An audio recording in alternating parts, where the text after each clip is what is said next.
सरकार नहीं बना रही है, इस बात की गारंटी कोई नहीं दे सकता। हम तो दुआ करते हैं कि बीजेपी सरकार ना बनाए, मगर अगर बीजेपी सरकार बना लेती है बंगाल में, फिर क्या होगा? फिर क्या होगा? सुनिए क्या होगा। अब जब बीजेपी अब तक सरकार नहीं बनाई है, तो आधे लोग मौजूदा पार्टी से बीजेपी में जा चुके हैं। जब सरकार बना लेगी तो पूरे उठकर बीजेपी में चले जाएंगे, फिर कोई नहीं आएगा बचाने आपको। आज किसके दम पर हम खुश हैं? किसके दम पर हम राज कर रहे हैं, हम ऐश कर रहे हैं? हम तो सोचते हैं जो मौजूदा पार्टी रूल कर रही है, जो मौजूदा सरकार है, वो हमें बचाएगी। तो सुन लीजिए, उत्तर प्रदेश के लोग भी ऐसा ही सोचे थे कि समाजवादी पार्टी हमें बचा लेगी, मगर जब बीजेपी सरकार आई तो समाजवादी पार्टी नहीं बचा सकी। मध्य प्रदेश के लोग भी ऐसा ही सोचे थे कि कांग्रेस हमें बचा लेगी, जब बीजेपी सरकार आई तो कांग्रेस नहीं बचा सकी। तो हमें इन राज्यों से सबक सीखना है। मैं ये नहीं कह रहा हूं कि हमें 294 सीट्स पर इलेक्शन लड़ना है, मगर हाँ, हमें एक प्रेशर ग्रुप बनाना है, हमें तंजीम बनाना है, यूएसएफ जैसा ऑर्गेनाइजेशन बनाना है, जिसकी एक आवाज पर आप सब जमा हो जाएं। दलित, मुस्लिम, आदिवासी, हिंदू, सिख, ईसाई, सारे लोग जमा हो जाएं। एक आवाज देने वाली तंजीम तो होनी चाहिए। कल को मान लेते हैं कि बीजेपी सरकार बना लेती है और सीआरपीएफ रास्ते पर उतार देती है एनआरसी करने के लिए, और अगर हम और हमारे जैसे लोग, राफे भाई जैसे लोग, आपको मैं बता दूं, दिल्ली में शाहीन बाग बना था, आपको याद है? कलकत्ता के शाहीन बाग को पार्क सर्कस मैदान पे लगाया गया। किसी लोगों को पता नहीं कि उसके पीछे सबसे बड़ा हाथ हमारे राफे भाई का है। ये वो चंद लोगों में से हैं जो खामोशी से काम करते हैं। उनके साथ कांधे से कांधा मिलाकर अजहर सलीम भाई खड़े थे। ये वो लोग हैं जो ता जिंदगी 22 साल से बैक स्टेज पे अपनी जिंदगी काट दिए। हमने कहा कि बस, अब ये दुनिया देखना चाहती है आपको स्टेज पर और आपको सुनना चाहती है। अब वो वक्त चला गया कि आप बैक स्टेज रहकर काम करें, और जो लोग दलाली करते हैं वो स्टेज पर आकर के अपना नमक रोटी बना ले, अपनी घी शक्कर बना ले। वो वक्त खत्म हो गया है। तो आपको समझना है। आप स्ट्रक्चर कमेटी रिपोर्ट उठा के देखिए। आपने सुना है स्ट्रक्चर कमेटी रिपोर्ट? 10 साल पुराना रिपोर्ट है ये। इस रिपोर्ट ने ये बताया है कि इस मुल्क में मुसलमानों का हाल दलितों से भी बदतर है, और उस रिपोर्ट ने उसके बाद सॉल्यूशंस तक दिए कि मुसलमानों के हाल को अच्छा करने के लिए ये काम करने हैं आपको। 1 नंबर काम ये, 2 नंबर काम ये, 3 नंबर काम ये।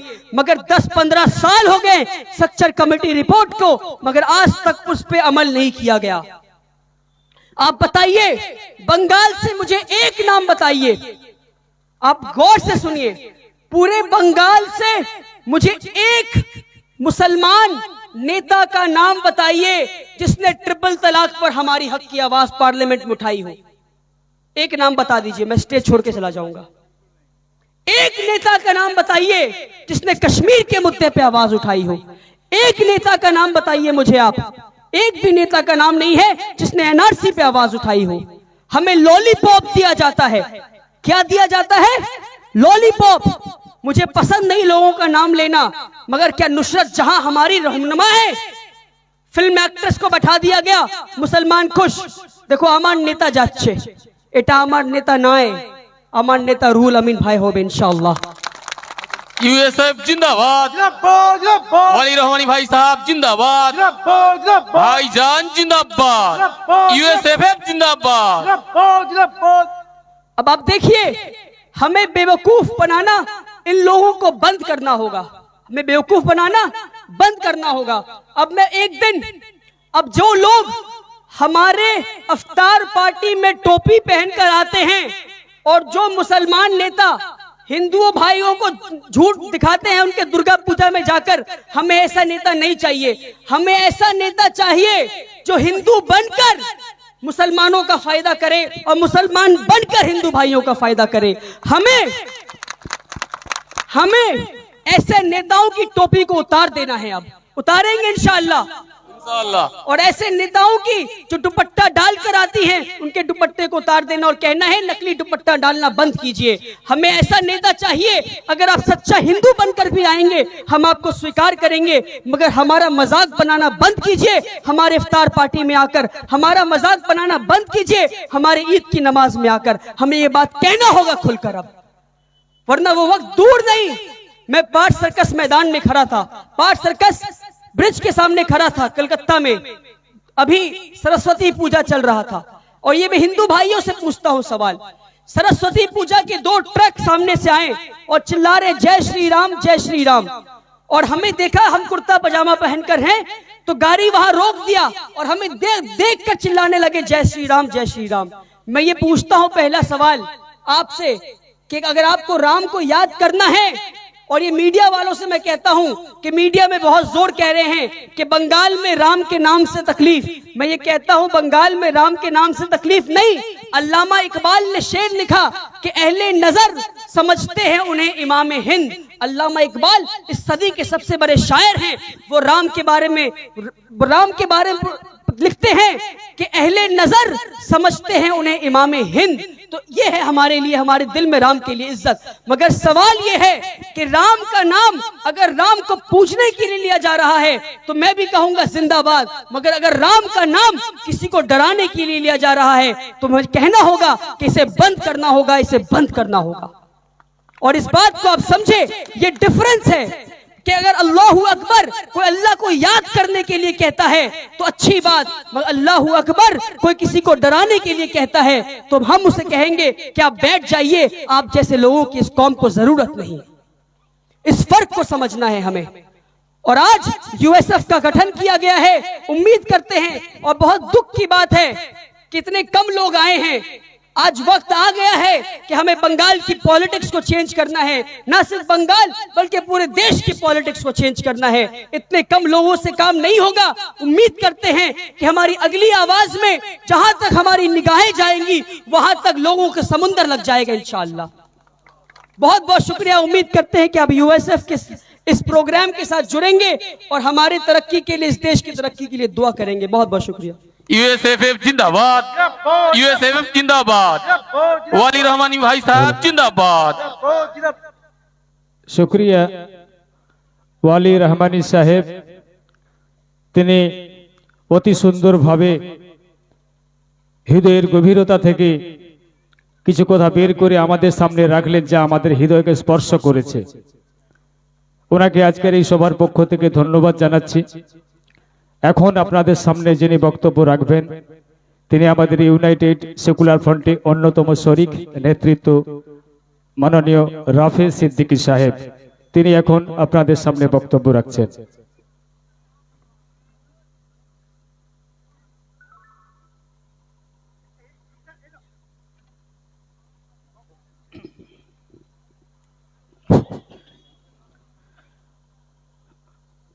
মঞ্চের উপস্থিত আজকের সভার সভাপতি আমাদের ভাইজান শ্রী রুহুল আমিন ভাইজান, স্বামীজি, শামসুল হুদা ভাই, ওয়ালি রহমানী ভাই, আজহার সলিম সাহেব, আজকের প্রোগ্রামের অর্গানাইজাররা সবাই, সামনে উপস্থিত আমার ভাই, দাদা, চাচারা, আর যেখান পর্যন্ত আমার আওয়াজ চলে যাচ্ছে, ঘরের ভিতরে মাই বোনরা, ভাই দাদারা, নমস্কার, গুড ইভিনিং, আসসালামু আলাইকুম ওয়া রাহমাতুল্লাহি ওয়া বারাকাতুহু। আমি বাংলা हिंदी मिलिए एक কথা बोलबो। वली ने अल्लामा इकबाल साहब का जिक्र किया। अल्लामा इकबाल साहब के शेर से ही मैं अपनी बात की शुरुआत करना चाहता हूं कि अल्लामा इकबाल साहब ने उस वक्त अपने शेर से एक बात कहा था कि वतन की फिक्र कर नादा, वतन की फिक्र कर नादा, मुसीबत आने वाली है, तेरे बर्बादियों के मशवरे हो रहे हैं आसमानों में। मुझे तो लगता है ये शेर अल्लामा साहब ने उस वक्त नहीं, उस दौर के लिए नहीं, बल्कि इस दौर के लिए कहा था। इतनी दुरंदेशी थी उनके अंदर कि उन्होंने ये बात कही थी कि वतन की फिक्र कर नादा, मुसीबत आने वाली है, तेरे बर्बादियों के मशवरे हो रहे हैं आसमानों में। और आज हमारी बर्बादियों के मशवरे हो रहे हैं आसमानों में, क्योंकि एक काला मेघ, एक काला बादल हमारे ऊपर छाया हुआ है, और एक जो ऐसी फासिस्ट फोर्स है जो पूरे हिंदुस्तान को बर्बाद कर चुकी है, जो पूरे हिंदुस्तान की दौलत को, हिंदुस्तान की एसेट्स को बेच रही है। हिंदुस्तान को वादा किया था कि अच्छे दिन लेकर आएंगे। क्या अच्छे दिन आए? अच्छे दिन आए? उन्होंने कहा था कि 15-15 लाख रुपए आपके अकाउंट में आएंगे। आया भाई किसी के अकाउंट में 15-15 लाख रुपए? बताइए, बताइए। उन्होंने कहा कि तेल के दाम को हम जब आएंगे तो 45 रुपए प्रति लीटर कर देंगे। क्या हुआ? नहीं हुआ, बल्कि उल्टा आज 100 रुपए लीटर तक जो है तेल चला जा रहा है। उन्होंने कहा था कि हर साल हम 2-2 करोड़ नौकरियां देंगे। 2 करोड़ नौकरियां मिलने तो दूर की बात है, आप में से किसी को भी नौकरियां मिली तो बताएं, मिली? नहीं मिली। तो बात यह है कि नौकरियां मिलने तो दूर की बात है, लॉकडाउन की वजह से, जीएसटी की वजह से, नोटबंदी की वजह से हजारों, लाखों, करोड़ों नौकरियों से लोगों को हाथ धोना पड़ा। और आज ये लोग बंगाल के ऊपर आग गाड़ रहे हैं। इन्होंने हमेशा धर्म की राजनीति की है, इन्होंने हमेशा हिंदुओं को, मुसलमानों को आपस में लड़ाया है, दोनों के बीच इख्तलाफ पैदा की है, और इख्तलाफ पैदा करके इन लोगों को लड़ा के सत्ता पे आए हैं ये लोग। आज ये लोग यही चीज कोशिश कर रहे हैं कि बंगाल में भी हिंदुओं को, मुसलमानों को आपस में इख्तलाफ पैदा करके, आपस में लड़ाई झगड़ा करा के, दोनों के बीच में जब लड़ेंगे झगड़ेंगे, ये लोग आराम से सत्ता पर आकर बैठ जाएंगे। जय श्री राम का नारा लगाते हैं वो लोग जो कल तक आम आदमी पार्टी का जिक्र आया था, थोड़ी देर पहले वली रहमानी साहब के तकरीर में, आम आदमी पार्टी का ही कपिल मिश्रा था जो आम आदमी पार्टी में हुआ करता था। जब वो आम आदमी पार्टी में था तो एक सेकुलर नेता था, और वो अचानक रातों रात जब बीजेपी में चला जाता है तो जय श्री राम का नारा लगाता है और एक कम्युनल नेता हो जाता है। और दिल्ली में दंगा कराने वाला कौन होता है? वो कपिल मिश्रा होता है। यही चीज हम लोगों ने बंगाल में भी देखा। जब तक अर्जुन सिंह टीएमसी में था तो वो सेकुलर नेता था, मुसलमानों की इफ्तार पार्टी में आकर टोपी लगाकर मुसलमानों का नेता बनता था, मुसलमानों का हमदर्द हुआ करता था। मगर जिस दिन रातों रात वो बीजेपी में चला गया, उसने सबसे पहला काम वो किया कि जय श्री राम का नारा लगाया और कान की नारा में दंगा लगवा दिया और कई मुसलमानों के घर को उजड़वा दिया। क्या हमें ऐसा नेता चाहिए? क्या गारंटी है कि आज हम ऐसे नेता को जो है चुने और वो कल जो है बीजेपी में नहीं चले जाए? हमारे सामने एग्जाम्पल्स है अर्जुन सिंह जैसे, हमारे सामने एग्जाम्पल है दिनेश त्रिवेदी जैसे, हमारे पास सामने एग्जाम्पल है लक्ष्मी रतन शुक्ला जैसा, हमारा सामने एग्जाम्पल है मदनीपुर का ही नेता, सबसे बड़ा नेता जो टीएमसी का सबसे बड़ा दूसरा चेहरा हुआ करता था, वो आज सबसे बड़ा जो है एग्जाम्पल हमारे सामने है। आज रातों रात ये लोग बीजेपी में चले जाते हैं, इन्हें खरीद लिया जाता है और ये लोग जाकर वहां जय श्री राम नारा लगाते हैं। और क्या गारंटी कि मेदिनीपुर में भी ये राइट ना कराएं? हमारा मकसद क्या होना चाहिए? हमारा मकसद यह होना चाहिए कि गरीब, पिछड़े जो लोग हैं उनकी रोजी रोटी की आवाज उठाएं। क्या कोई भी ऐसा नेता है जो उनकी रोजी रोटी के लिए बात करता है? क्या उनके इकोनॉमिकल एम्पावरमेंट की बात करता है कि हाँ गरीब को गरीब न रहने का कोई मादा बताएं, कोई जरिया बताएं कि जिससे गरीब की गरीबी दूर हो जाए? कोई नेता बात नहीं करता है। उन्नति होती है तो उसकी अपनी की होती है, करोड़ों अरबों रुपए कमा लेता है, मगर उसके आसपास में रहने वाले गांव वाले जैसे गरीब कल भी थे, आज भी हैं और वैसे ही कल रह जाएंगे। यूनाइटेड सेकुलर फ्रंट कहता है कि नहीं नहीं नहीं, हमें ऐसा नेता नहीं चाहिए। हमें नेता चाहिए तो वली रहमानी जैसा नेता चाहिए जो कल जो है हमेशा से काम करता चला आया है गरीबों के लिए, पिछड़ों के लिए। जब लॉकडाउन हुआ था यही वली रहमानी अपने घर से निकला और हजारों खानदानों को, गरीब को गांव गांव में जाकर जो है राशन पहुंचाया।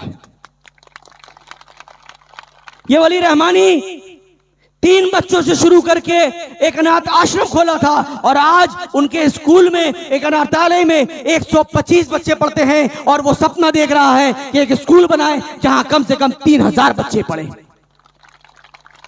हमें नेता चाहिए अजहर सलीम जैसा आदमी जो पीछे बैठे बैठे काम करता रहता है, चाहे वो पाक सर्कस का एनआरसी मूवमेंट हो, चाहे कोई भी मूवमेंट हो कलकत्ता शहर में, ये आदमी पीछे से हेल्प करता है और बड़े से बड़े रैली, बड़े से बड़े आंदोलन में ये इनका सबसे बड़ा हिस्सा रहता है। हमें ऐसा नेता चाहिए, हमें नेता चाहिए तो आपके और हमारे भाईजान जैसे नेता चाहिए जो 11 साल से आइम्मा के बैनर में बंगाल के अलग अलग गांवों में काम करते चले आ रहे हैं, चाहे वो गरीबों के लिए हो, मजदूरों के लिए हो, पिछड़े लोगों के लिए हो। मतलब उसमें कोई धर्म का भेदभाव न रखते हुए वो काम करते चले आ रहे हैं। क्या हमें ऐसा नेता चाहिए या नहीं चाहिए, बताइए आप लोग। यूएसएफ यही कहता है कि आओ हम सब मिलके, तुम्हारा भी दुश्मन तुम कहते हो बीजेपी है, हमारा भी दुश्मन हम कहते हैं बीजेपी है, और अगर सबका दुश्मन एक है तो क्यों नहीं हम सब एक मिलकर, हाथ जोड़कर, मुट्ठी बनकर एक साथ उससे लड़ाई लड़े और ऐसे नेतृत्व को सामने लाएं जो नेतृत्व आपकी बात करे, आपके बच्चों की बात करे, आपके बच्चों की मुस्तकबिल की बात करे। यह है हमारा मिशन और इसी मिशन से हम आगे बढ़े हैं और हम उम्मीद करते हैं हमारे मिशन को आगे बढ़ाने में आपका साथ चाहिए। आपका साथ होगा या नहीं होगा? मैं सुन नहीं पा रहा हूं। क्या आप लोगों का साथ मिलेगा यूनाइटेड सेक्युलर फ्रंट को? भाईजान को आप लोगों का साथ मिलेगा? बस अपनी बात से यहीं पे अपनी बात खत्म करता हूं और आखिरी एक शेर से अपनी बात खत्म करता हूं, जो शेर मैं हर जगह कहता हूं कि कुछ देर की खामोशी है। यकीन मानिए अगर आप लोगों का साथ रहे तो मेरी शेर को सुन लीजिए कि कुछ देर की खामोशी है फिर शोर आएगा, कुछ देर की खामोशी है फिर शोर आएगा। ऐ मोदी, योगी और शाह, तुम्हारा तो वक्त आया है, हमारा दौर आएगा, हमारा दौर आएगा। यूनाइटेड सेक्युलर फ्रंट जिंदाबाद, हिंदुस्तान जिंदाबाद, बांग्ला जिंदाबाद। शुक्रिया जनाब রাফি সিদ্দিকী সাহেব, তার অনেক আবেগের কথা, বর্তমান সময়ের পরিস্থিতি, রাজ্যের পরিস্থিতি সমস্ত কিছু মাথায় রেখে ভাইজান জনাব ওয়ালি রহমান সাহেবের বিষয় নিয়ে সমস্ত কিছু বুঝিয়ে বললেন। আমরা তা শুনে খুব খুশি হলাম। এখন আমাদের সামনে এমনই একজন ব্যক্তিত্ব বক্তব্য রাখবেন যাকে দেখে আমার সেই স্বামী বিবেকানন্দের কথা মনে পড়ে যায়, যিনি আমেরিকার শিকাগো শহরে গিয়ে তার কয়েকটি কথার মধ্য দিয়ে আমেরিকাবাসীদের মন জয় করেছিলেন। সে ঐতিহাসিক কথা তিনি বলেছিলেন, my dear sisters and brothers of America. এই কয়েকটি কথা বলার সাথে সাথেই আমেরিকার মানুষের মন জয় করেছিলেন। তারই অনুসারী আজ আমাদের সভায় উপস্থিত হয়েছেন। তিনি এমনই একজন ব্যক্তিত্ব, কলকাতা বেলুড় মঠ রামকৃষ্ণ মিশনের মহারাজ মাননীয় স্বামী পরমানন্দ মহারাজ জি, তিনি এখন আপনাদের সামনে বক্তব্য রাখছেন।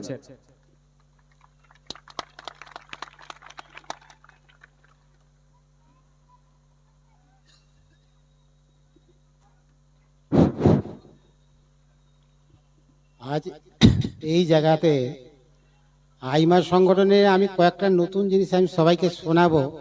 সামনে কচু গাছ দেখা যাচ্ছে, এই কচু গাছের মধ্যে জল রাখলে কি হয়, সেটা টলমল টলমল করে।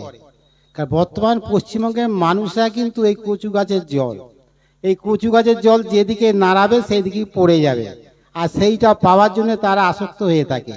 এই বিজেপি সরকার যিনি ভারতবর্ষের মধ্যে এমন একটা সংগঠন করেছে, তার আগে আমি বলি ছাতে মায়েরা আছে। আমি আমেরিকা ধর্মসভায় গেছি, বক্তৃতা দিয়েছি, সেই জন্য বলি my dear father, brother, mother and sister.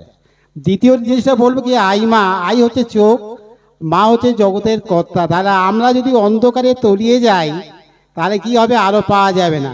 সেই আলোটাকে না আমাদের ভাইজান, সেই আলোকে পেতে গেলে আমাদের সবাইকে সেই আইমা সংগঠনের মধ্যে, ইউনাইটেড সার্কুলারের মধ্যে আসতে হবে।